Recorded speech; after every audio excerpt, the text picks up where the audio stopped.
Dangal ng Bayan and CSC Pag-asa Awards not only to motivate government officials and employees to do their job well, but also to give due recognition to their exemplary, wholehearted, and selfless public support. Indeed, dedication, commitment, and excellence, and integrity of each awardee demonstrates is here to have set as a guidepost for the rest of us civil servants to admire and emulate. I hope,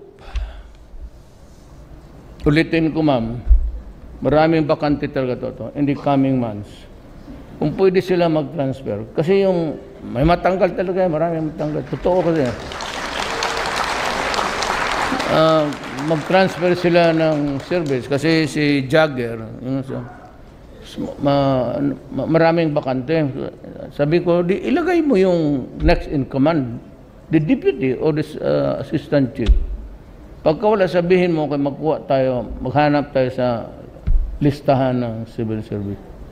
Puro bright man ito, and I suppose that in the years or by the years that you have been in your respective office, I am confident you are really as honest as you can ever be.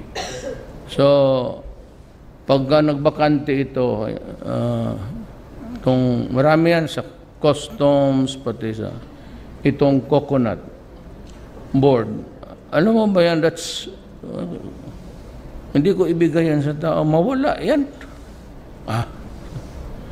Yung gano'n na mawala, bigla lang. Karami noon. In the past, kaya kailangan ko yung tao talagang was a grip of the trabaho niya. If you are the one, sabihin mo kay ma'am, and if she can vouch your integrity and talent qualified to do the work, I'd gladly, gusto nga, appoint ko kayo lahat, Vice President.